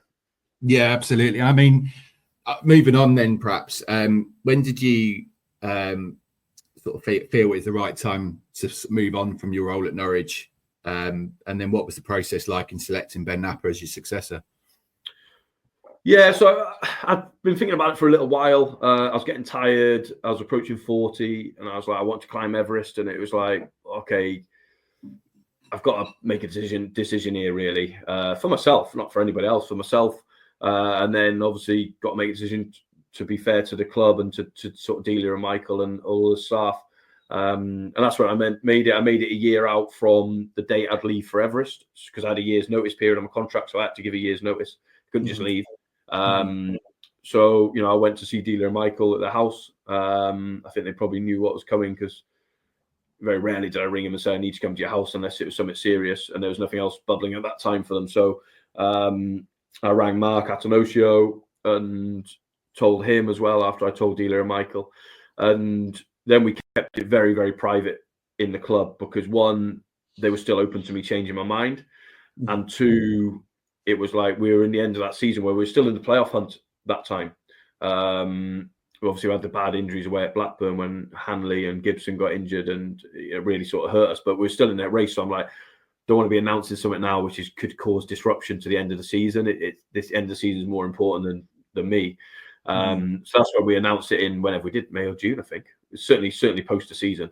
So I had to work my notice period. In terms of appointing my successor, that was something the club did. So they used an outside company, very much like the company now that I now own, but we didn't exist back then, unfortunately. So they used a company to go and recruit or to go and speak to individuals. Obviously, Ben was obviously one of them. And the only role I played in it was in the final interview stage. The board asked me, would I sit in it from a technical point of view? as opposed to anything else. And then I did that for the last people in the process. And then the club subsequently decided who they wanted to do, which obviously was Ben. So and then when Ben, he only had, I think, a month or something, he could leave Arsenal quite quickly, basically. So at that point, I was a bit like, well, how do you want to play this? Like, do you want us to work parallel? I'm happy to do. I'll do whatever for the club. Dealing with I was like, no, I'll do whatever you want me to do. I said, but really, as well, to give him the best chance of doing his job, I'm not sure he needs me hanging over, because I'm quite a big personality, certainly within the club at that point. I'd either recruited every staff member or kept them, and the same with the players. So naturally, if they're walking off, they're just going to speak to me. And because of my personality is I talk to everyone, even more so they're just going to come and talk to me. It's not like I'm aloof or I don't talk to anyone. It's like every day I would talk to everybody. So it's a bit like, if I'm hanging around here, which contractually I'm obliged to do, so absolutely no problem, is that going to help the new person, whoever that would have been? But obviously in this case, Ben settle in, and so it was decided, well, actually, no, you can leave, but obviously you're under contract and you're at the end of the phone if needs be, either for Ben or for the board. To be honest, from that period onwards, the only people really was some of the staff would reach out. I met David quite a lot, David Wagner quite a lot, because he was sort of struggling a little bit with a few bits. So or not struggling, but wanted someone to sort of bounce some stuff from. And obviously our relationship previously at Huddersfield, there's high trust there. So and then just sort of slowly drifted away. So you make it sound like you passed away. No, not quite. That was almost 6 months later. Like, effectively, you're on on gardening leave. Is that sort of? No, I was on gardening leave at all. No, it's literally just be at the end of the phone for us if we need you. I'm like, okay. But I didn't think it would be helpful at that time to be at games, because it's just like, who's in charge here? Someone else was taking over it. You got to let him get on with it. You knew I was there if he needed me. And if he didn't as well, I respected that. It was like, no problem. But it wouldn't have helped if I was there for his sort of settling in period. So, I disappeared in the background, and, spoke to ownership level a bit, because they wanted to pass some things by me or get my opinion on stuff. Some staff, some of the handover stuff was, bloody hell, have you still got the such and such? Yeah, of course, I'll just email it now in 10 minutes. So it's like, just stuff, because, as a person as well, there was no animosity. So it's a bit like, well, if someone could ring me now and go, well, I speak to lots of staff now. Lee Dunn might ring me. Do you remember the agent of X player? Yeah. So I'll send you a number. It's just, but I'd still have that conversation with people back who I worked with at Liverpool. That's just normal when you get on with people. So that was the end. The last game was Cardiff away, which was great, because Adam Eder scored the winner from all of 1 inch, and obviously we won the game. And that was, if I could have picked a way to finish, it would have been a young player scoring the winner. So that was amazing, and I took my lad on the pitch, and which wasn't planned, it just happened. It was Andy Hughes actually the first to go, come on the pitch, come on, you'll be all right. So I come on the pitch, and then the boys and the staff did a guard of honor, which again wasn't planned, was amazing, was beautiful. So it's great, and it was enjoyable. Would it be fair to ask this question, and please don't feel like you need to, but would you be able to perhaps talk about the job that Ben Napper's currently doing, and what is your feeling on that? Do you think that he's doing a good job at the moment? Do you think I'm not asking you to sort of critically assess him or whatever, but what do you think of the job he's doing currently at the club? Yeah, listen, it's tough to answer because I'm not there. Do you know what I mean? And I always think, if you haven't got the real context of people's jobs, you're not there day to day, it's super hard. People would have judged me on stuff where I would have been like, hang on a minute, if you would have been there, you would have made a similar decision. I think overall, he seems to be, doing well. If you look at the amount of signings the club's done in the last, what's it now, 3 transfer windows in terms of summer 24, winter 25, and now, they've signed, a lot of players, a lot of young players, a lot of interesting talents for sure. I'm sure he's learning sort of quickly on the job, probably learning quickly how big the club is. It is a big club because there's no other competition. So like the focus is is massive, like with the local media, things like you guys and some of your, other people who do it as well. There's a constant eyeballs on it. It's very hard to escape because there's not another club in the city that can be compared with it. It's really just this one. And that is tough. That is draining. And, it's a challenge. And I think, again, only touching from the outside, I think he's dealt with that stuff really well. Seems very level in that regard, and keeping people on side, and good messaging and all that sort of stuff. But in the end, it comes down to how the team performs, doesn't it? It's that'll be where everyone's judged, right? All of us. That's what's what you sign up for when you do this sort of role. Is in the end, the proof's in the pudding on the pitch, and I'll always have to live with the 2 relegations of proof's in the pudding. Yeah, I've got to live with that. Live with the obviously the 2 promotions as well. Yeah, great, lovely. That proof's in the pudding. You can't say with fluke promotion. It's like you don't fluke promotion after the game. We also don't. You're not unlucky to get relegated after 38.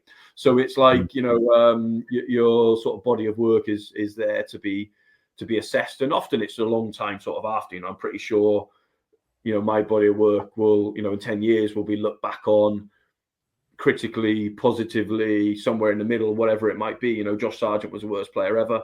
I'm pretty sure now 90% of Norwich fans will be crying into their cereal if he falls in the next few weeks. Borgia signed 2. Are they signing him for a free transfer? Bloody hell! Oh, okay, he's actually not bad. So it's like and then there'll be other players that haven't done it. So it's I think in the end, this job Ben will be judged on probably after he's left, like me, because the job of the sporting director isn't just about the right here and now. It's about infrastructure, academy, etc. So it's like, we'll see how all that goes. But no, I think he's, from what I see on the outside anyway, I think he's dealt with it pretty well, because it's not an easy club to do that role in. Yeah, it's funny you mentioned about how big the club is. Me and Jez started doing this podcast last September, and I was his first guest. And then I've been co-hosting since January this year. And, people always say, oh, Norwich is a big club, and the words big club kind of get, again, bandied around. You hear it and you don't really think anything of it. But having done this podcast so far, and having spoken to so many different people around the world and locally and nationally, it's crazy how far reaching this club is, and how much it means to people. And I never really thought about that. You pay your money, you go watch the football, you come home, whatever. But since doing this, it's really opened my eyes to just how big the club is. And you're right, like it must have been it's a mighty tanker to have to steer. So I think that I'd like to think that you did a pretty damn good job of doing so. Well, I did my best. Do you know what I mean? And that's all you can do, right? Is you do your best, and you hope to leave it better than what you found it. And I truly believe that in lots of ways. So that's all you can do. But it's a great club, and that's why it can become an established Premier League club, because it's got, again, respectfully to your Brentfords and Brightons, it's a bigger club than them. And so it can get there, and it can stay there, and it can go from strength to strength. I'm convinced about that. That's why I stayed as long. Because I truly believed in that, and it really can. I mean, just everyone needs to stick together and keep believing in it, and know it's not easy.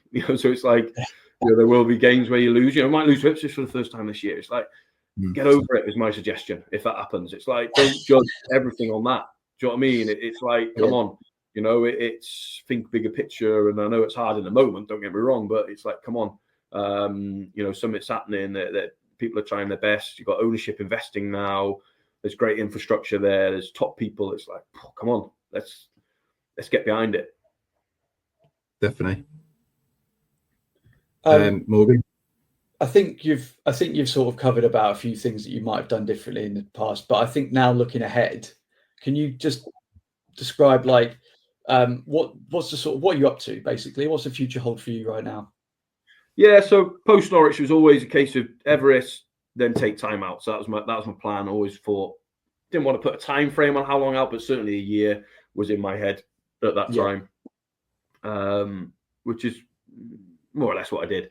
Then got some offers to go back, but it was nothing which excited me. And I've been very clear, if I'm going to do this job again, because I know how much of a life it takes up, it's got something I really want to do, and ideally abroad, and go and have a completely new experience and become more rounded and develop more, etc., etc., etc. Because I'm only 41, you know what I mean? It's like I'm not, it feels like people feel like I've been around forever, but I'm actually young still in the sporting director world, and still super ambitious. I always wanted to own my own business, so I got into setting up a business with a couple of colleagues and a couple of friends.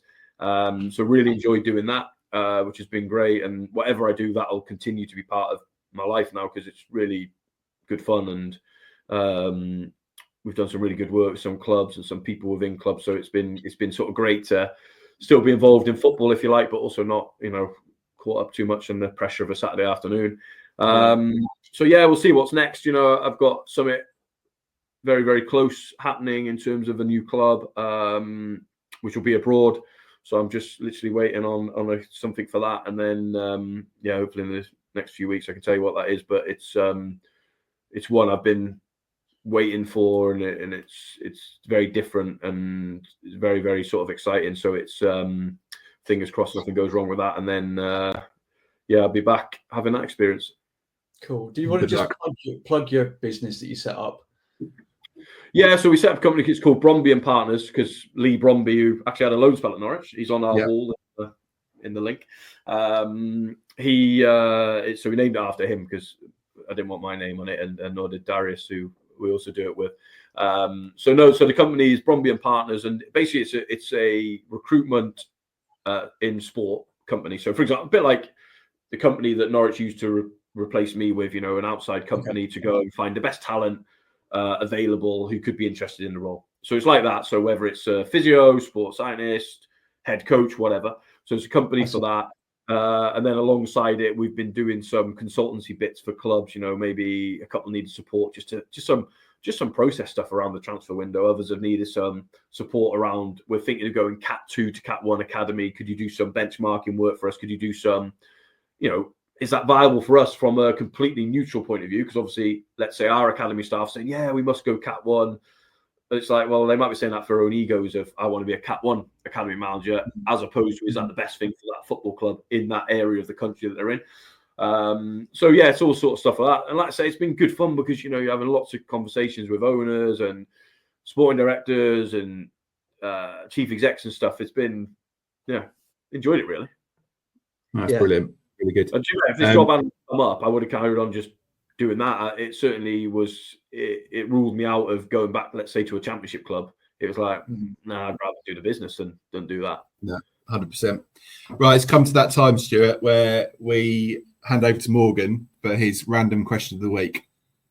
So talking of fun, Morgan, over to you. Yeah, so I'm not going to apologise for it. It's just going to happen. So bear with me, okay? It happens. I do this every week, Stuart. So random question of the week. I don't know what's coming. So if you cast your mind back to the 18-19 season, there was that really, I don't know the send up of the office, because it loops right back round to when you guys mentioned the office earlier. So I was like, and Jez will love this. So if you cast your mind back to that sketch that you did, I think it was for season ticket holders or something like that. Yeah, it was. Yeah, it reminded me a bit of the office. So thinking on that line, I thought so. So who out of the office? Huh? Just to be clear, that was the idea.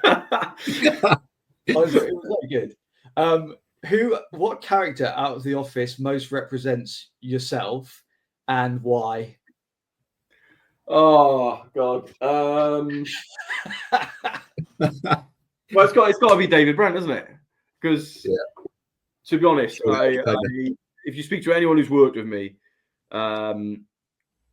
so you have a split really. It's quite funny. The Office, people either love it or have never watched it, stroke don't like it. It's like no one in the middle who goes, yeah, it's all right. It seems to be a bit like Trump, really. It's a bit like I love him or you don't. It's like the Office seems to be like that because obviously some of the guys are younger, right? That I'm working with. So I'm saying an Office gag, and they're just staring at me, and I'm thinking the Office, and they're like, no, I'm not seeing it, mate. And I'm like, I feel old here. No, so yeah, it's definitely some David Brent, because ultimately, someone who really cares about people and the organisation, all the rest of it, but ultimately, wants to mess around and sort of be funny or whatever, and but yeah, oh my God, the amount of office. The thing is, well, sometimes, and people didn't pick up on it. I've done media stuff where like some of the guys have been saying, "Oh, try and get a line in," and I've put lines in media that's never been picked up, and I'm like, it's actually sort of mental, and yeah, I've seen it. If we did like a staff brief or whatever like that, I would drop in lines, and you'd have 3 or 4 in the audience go like laughing their heads off. The others like, "What's he mean by that?" You know what I mean? And but yeah.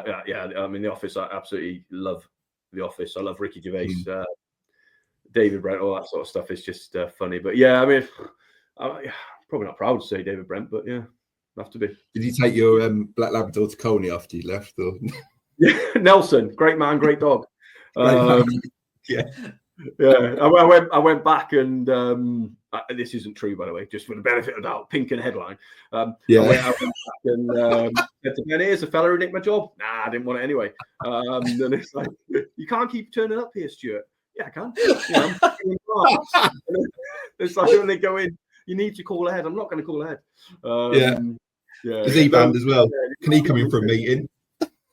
Well, yeah, come for a meeting. What about a meeting?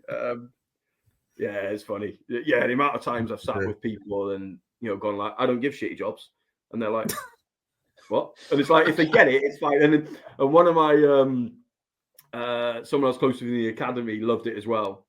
Clive Cook, his name is, and one day I've come in the office one morning, and he's just put up on my board Desiree. Do you know what I mean?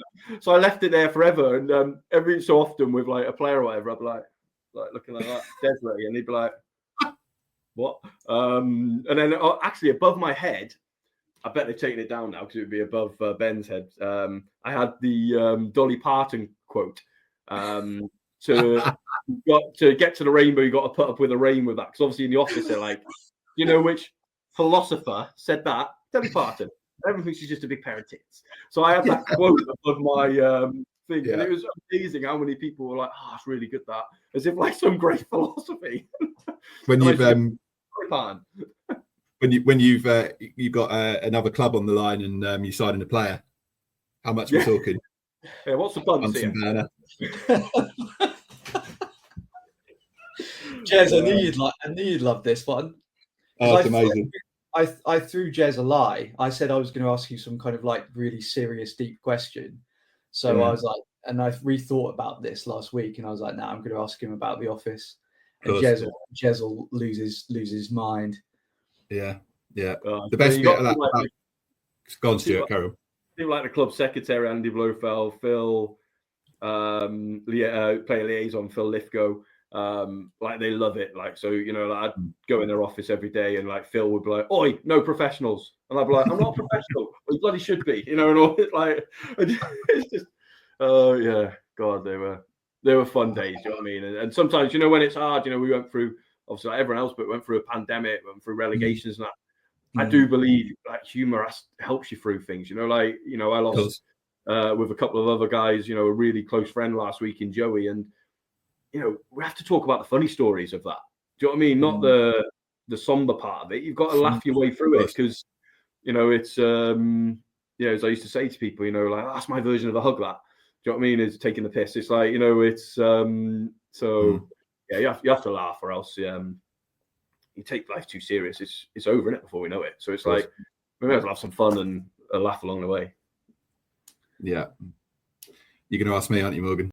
Of course I am. Yeah. Well, I'd love to say Chris Finch, because I am a bloody good rep. Bloody good rep. Leeds are doing well. You don't even like football. Guilty. I support Reading. I support Reading. Yeah. What a line. More of a rugby man admits it. Oh my God, I could go on forever. I love the bit where right at the start where he goes, "I got the man for the job. He's perfect." He's perfect. Oh, so cringy. Has he passed his UEFA B coaching qualification license? He gives the tests. He gives the test. He does all that with his nose.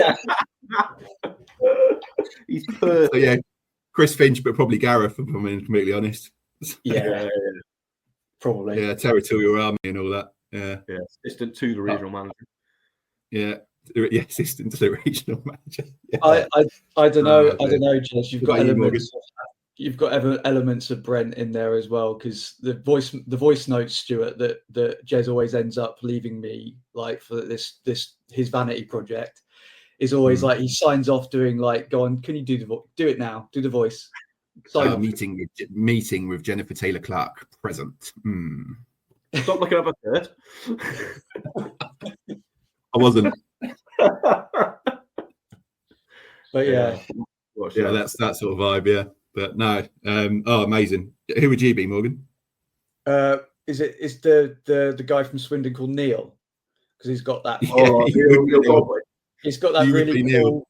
He's got that really cool midlife crisis leather jacket, and I've got a midlife crisis leather jacket that I pop out from time to time. This podcast is a midlife crisis, isn't it, Jez? Yeah, Sergio Giorgini, wasn't it? Yeah. Oh, expensive. But yeah, and then he puts his feet on the table, doesn't he? Nice heels. You can still find them. Yeah, you still find them. Yeah, that's an earring. Whatever. Yeah, I could go all day. Jesus, do another. Honestly, we should do another podcast about just do David Brent or The Office. But... You have 2 viewers going. What's this here? All 5 of them, Jez. Yeah. Exactly. Stuart, thank you so much. Sorry about the technical difficulties. No problem. Thank you for giving us 2 hours of your time. It's absolutely phenomenal. Yeah. Best of luck. Well, once again, thank you so much for everything you did for Norwich City from the bottom of my heart. And some great memories, as we've discussed for the last 2 hours. But no, thank you, and good luck with everything that you do. Good luck with your new projects. Thank you. Yeah, anybody you want to say goodbye to before we go? Or anyone you want to give a shout out to? Me? Yeah. No. Is that a trick question? Is there someone? No. Jez, no, not at all. Can you do all your serious talk now, please? I can. Just for everyone else watching, please like and subscribe on our channel for more great content. And you can follow us on social media, Facebook, Instagram, and X. Look forward to speaking to everyone soon. I've been David Brent. What? I've been Morgan Hewitt. I've been Stuart Webber. Said with such enthusiasm. Thanks everyone. Goodbye. Bye.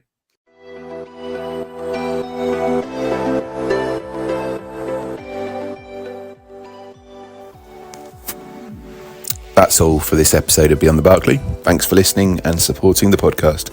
If you enjoyed it, be sure to follow, leave a review, and share it with fellow Norwich City fans. We'll be back soon with more insight and discussion from around Carrow Road. Until then, on the Ball City.